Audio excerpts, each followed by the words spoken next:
वो सुबह कभी तो आएगी, वो सुबह कभी तो आएगी जब पंछी फिर से गाएंगे, फिजाएं फिर से मुस्कुराएंगी। कश्मीरी पंडितों की जुबान पर इस वक्त कुछ ऐसी बातें हों तो कोई बड़ी बात नहीं है। पिछले 3 दशकों से उन्होंने जो दर्द, जो मुसीबत झेली है, शायद अब उन मुसीबतों का अंत हो जाए, क्योंकि मोदी सरकार कश्मीरी विस्थापितों को बहुत बड़ा तोहफा देने की तैयारी कर रही है। आखिर क्या है वो तोहफा और उससे कश्मीरी विस्थापितों, कश्मीरी पंडितों को क्या फायदा होगा और इससे पाकिस्तान के पास मौजूद हमारे कश्मीर यानी कि पीओके के लोगों को क्या फायदा हो सकता है, आज इसी पर हम विस्तार से चर्चा करेंगे।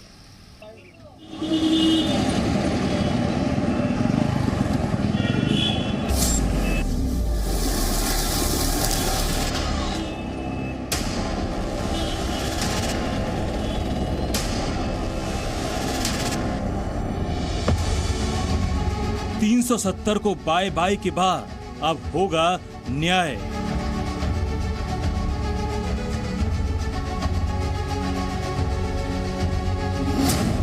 पुरखों की जमीन पर कश्मीरी पंडितों को मिलेगा हक।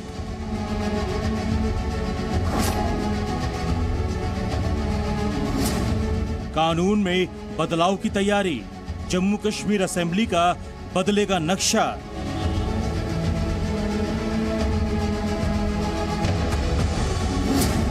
पीओके के विस्थापितों, कश्मीरी प्रवासियों के लिए रिजर्व होंगी सीटें।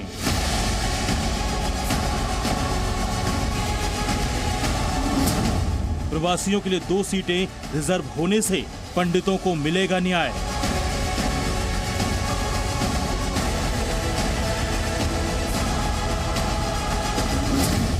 पीओके के विस्थापितों को भी 1 सीट पर प्रतिनिधित्व।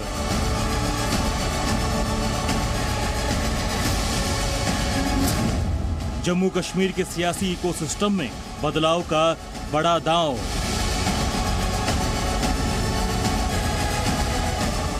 बदलते कश्मीर की बदलती सबसे नई कहानी।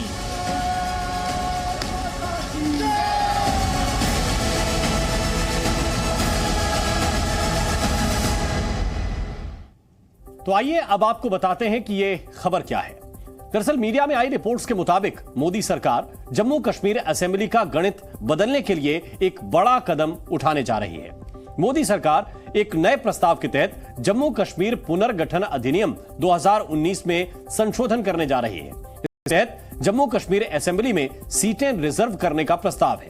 प्रस्तावित संशोधन के तहत कश्मीरी प्रवासियों के लिए 2 सीटें और पीओके यानी पाकिस्तान के कब्जे वाले कश्मीर के विस्थापितों के लिए 1 सीट रिजर्व की जा सकेगी। सरकार के इस कदम से कश्मीरी पंडितों की बड़ी संख्या वाले कश्मीरी प्रवासियों और पीओके के विस्थापितों के विकास, सामाजिक और आर्थिक तरक्की का रास्ता खुलेगा और उनकी सुरक्षा और बेहतर ढंग से हो सकेगी। असेंबली में इन सदस्यों को राज्य के उपराज्यपाल नामित करेंगे। यानी कश्मीरी पंडितों को लेकर भारत सरकार ने पूरी तरह से बड़ी तैयारी कर ली है। एक अंग्रेजी अखबार की रिपोर्ट के मुताबिक इसके लिए जम्मू और कश्मीर पुनर्गठन संशोधन विधेयक 2023 को लोकसभा में पेश किया जाएगा। गौरतलब है कि हाल ही में राज्य में परिसीमन की प्रक्रिया पूरी की गई है। इस प्रक्रिया की पूरी होने के बाद केंद्र शासित प्रदेश जम्मू और कश्मीर के असेंबली में सीटों की संख्या 107 से बढ़कर 114 हो गई है। इसमें अनुसूचित जनजाति के लिए पहले ही 9 सीटें रिजर्व की जा चुकी हैं। मौजूदा अधिनियम के प्रस्तावित संशोधन में कश्मीरी प्रवासियों के लिए जो 2 सीटें जिनका जिक्र किया गया है, उनमें 1 सीट महिला के लिए रिजर्व होगी, जिससे प्रवासी महिलाओं को भी उनकी बात कहने और राज्य में आ रहे बदलावों में भागीदारी करने का हक मिल सकेगा। लोकसभा में सत्ताधारी एनडीए की मजबूत स्थिति को देखते हुए यह उम्मीद की जा रही है कि जम्मू कश्मीर पुनर्गठन अधिनियम 2019 में संशोधन के सरकार के इस प्रस्ताव को आसानी से हरी झंडी मिल जाएगी। जानकारों का मानना है कि धारा 370 के खत्म होने के बाद मोदी सरकार का ये एक बहुत बड़ा कदम है, जिसका बड़ा फायदा कश्मीरी पंडितों को मिलेगा, क्योंकि कश्मीरी प्रवासियों में सबसे बड़ी संख्या उन्हीं की है। इस पर एक्सपर्ट्स की क्या राय है, उसे आपको सुनना चाहिए। कश्मीरी पंडित्स को एम्पावर करने की जरूरत है, क्योंकि आज नहीं तो कल देर सवेर कश्मीरी पंडित्स की जो return and rehabilitation back in the valley है, वो तो होनी है।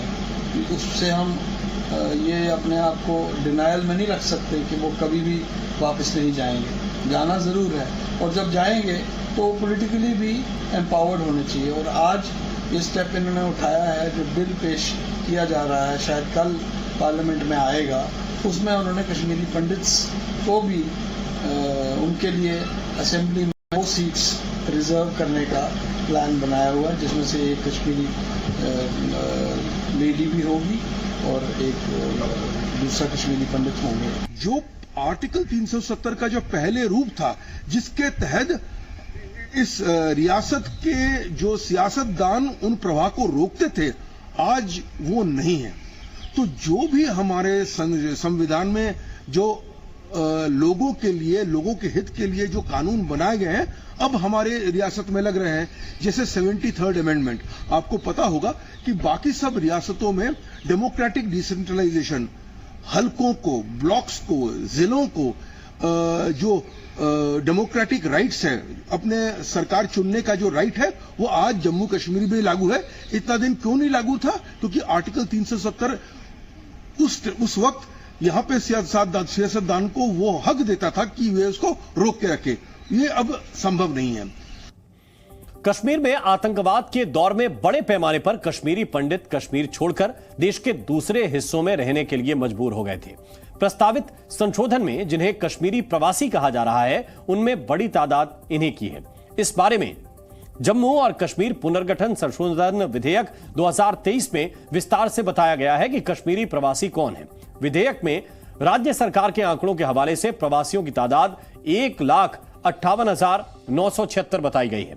इसके मुताबिक कुल 46,517 परिवार ऐसे हैं जिन्होंने राज्य के राहत संगठन के साथ पंजीकरण कराया है, यानी वो लोग जो कश्मीर में घर बार होते हुए भी कहीं और रिफ्यूजी बनकर रहने को मजबूर हैं, कहें तो अपने ही देश में रिफ्यूजी की तरह रहने के लिए मजबूर हैं।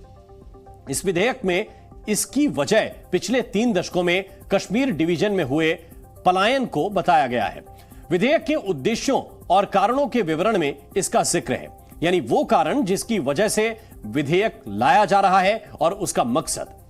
इसमें कहा गया है कि 80 के दशक के अंत में जम्मू और कश्मीर राज्य में उग्रवाद के समय, विशेष रूप से 1989 से 90 में कश्मीर डिवीजन में बड़ी संख्या में लोग अपने पैतृक घरों से चले गए।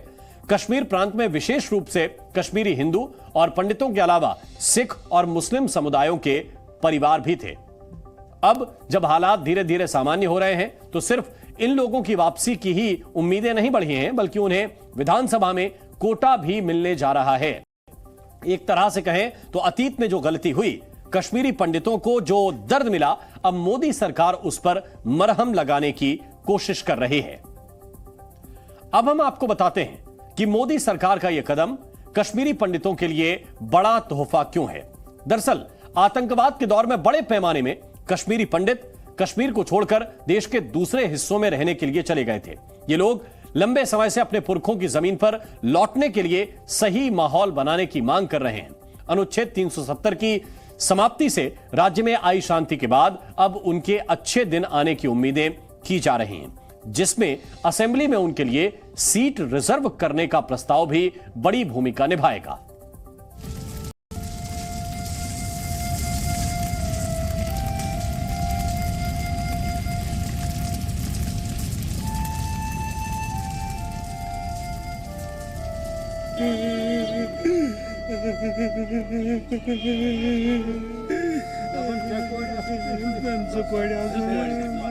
अपने ही मुल्क में रिफ्यूजी होने का दर्द क्या होता है,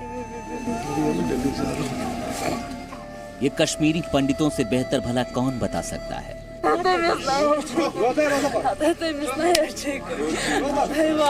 अपने और अपने परिवार की सलामती के लिए कश्मीरी पंडितों ने पुरखों की जमीन छोड़कर जम्मू या देश के दूसरे हिस्सों में शरण ली।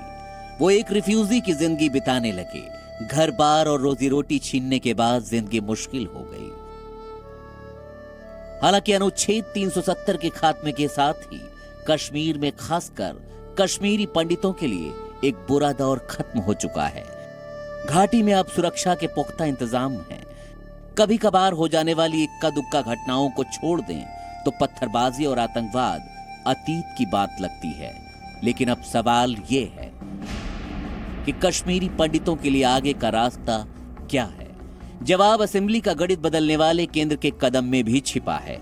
कश्मीरी प्रवासियों के लिए 2 रिजर्व सीटों से पंडितों को न्याय मिलेगा। वो अपने हक की बात ज्यादा बेहतर ढंग से कह पाएंगे। अनुच्छेद 370 खत्म होने के बाद इस बदलाव की शुरुआत तब हुई जब 6 मार्च 2020 को राज्य के विधानसभा क्षेत्रों के डिलिमिटेशन या परिसीमन के लिए एक कमीशन का गठन किया गया। इस कमीशन ने राज्य के हर तबके को प्रतिनिधित्व देने के लिए विधानसभा क्षेत्रों के पुनर्गठन की सिफारिशें की। इसी का नतीजा है कि परिसीमन के बाद जम्मू कश्मीर असेंबली में 107 से बढ़कर 114 सीटें हो चुकी हैं। यही नहीं, इस साल मतदाता सूची में कश्मीरी पंडितों और प्रवासियों के नामों को अपडेट करने के लिए जम्मू कश्मीर ही नहीं बल्कि पूरे देश में कैंप लगाया गया और घर घर जाकर मतदाता सूची को अपडेट किया गया। मैं यहाँ पर जम्मू में हूँ, माइग्रेंट होकर 30 साल से मैं यहाँ हूँ, तो इससे हमें बनता है कि लग रहा है कि हम अब अपने वोट को अपने कास्ट कर सकते हैं, क्योंकि पहले तो हमें पता ही नहीं चलता था। ये वहाँ पर जाते थे कुछ और नाम होता था, कुछ एड्रेस कुछ और हो जाता था। इस बार जब सारा कुछ करेक्शन करके हम अपने वोट का पूरा कास्ट कर सकते हैं, ये गवर्नमेंट की तरफ से बहुत अच्छी ये पहल है। परिसीमन और मतदाता सूची तो बस एक शुरुआत भर है। असली बदलाव तो तब आएगा जब केंद्र सरकार के प्रस्तावित संशोधन के बाद कश्मीरी पंडितों के लिए विधानसभा में 2 सीटें रिजर्व हो जाएंगी, जहां वो अपने हक की बात खुलकर कह सकेंगे। ये उस हक की बात है जिसे करीब 34 साल पहले बंदूक की नोक पर उनसे छीन लिया गया था।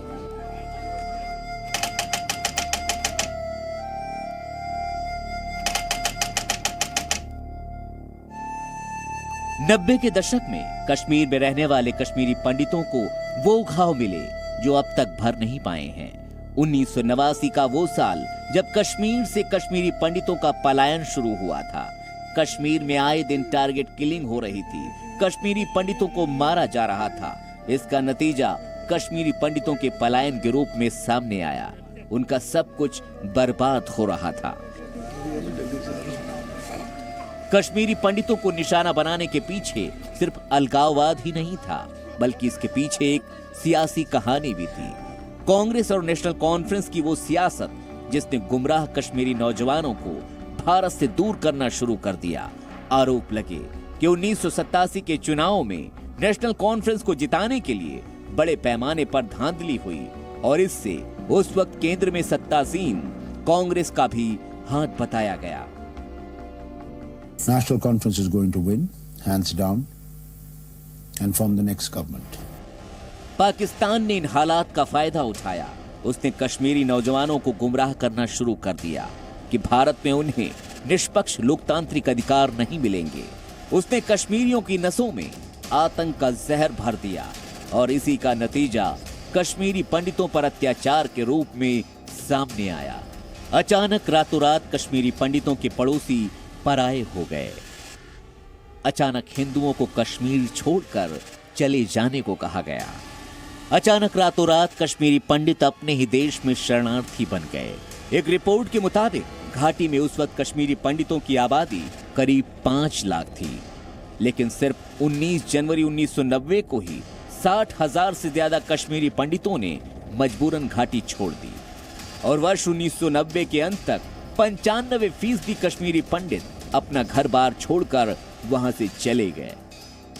तब से लेकर देश के अलग अलग हिस्सों में शरणार्थी के तौर पर रह रहे कश्मीरी पंडित घर लौटने का ख्वाब ही देखते रहे। कश्मीरी पंडितों के बाप दादाओं का कश्मीर में वापस बसने का यह सपना अनुच्छेद 370 खत्म होने के बाद बने हालात में साकार होने की तरफ बढ़ रहा है। कश्मीरी विस्थापितों के लिए असेंबली में 2 सीटों के रिजर्व होने का प्रस्ताव इसी दिशा में एक नया और बड़ा कदम है। ब्यूरो रिपोर्ट, जी मीडिया। जम्मू कश्मीर विधानसभा के गणित बदलने वाले प्रस्तावित विधेयक में पाकिस्तान के कब्जे वाले कश्मीर से विस्थापित हुए लोगों के लिए भी 1 सीट रिजर्व करने का प्रस्ताव है। विधेयक में बताया गया है कि ये विस्थापित कौन है। उसके मुताबिक पाकिस्तान से हुए 3 युद्धों के दौरान ये लोग विस्थापित हुए। सरकारी आंकड़ों के मुताबिक 1947-48 1965 और 1971 के युद्धों के दौरान कुल 41,844 परिवार विस्थापित हुए। इनमें 1947 के पाकिस्तानी आक्रमण के दौरान 31,769 परिवार जम्मू कश्मीर और देश के दूसरे हिस्सों में चले आए। 1965 के युद्ध के दौरान 3500 परिवार विस्थापित हुए और 6,565 परिवार ऐसे थे जो 1971 के युद्ध के दौरान विस्थापित होकर भारत चले आए। ऐसे लोगों को भी विधानसभा में उनका प्रतिनिधित्व मिले, इसलिए प्रस्तावित विधेयक में एक सीट उनके लिए भी आरक्षित किए जाने का प्रस्ताव है। जी न्यूज़।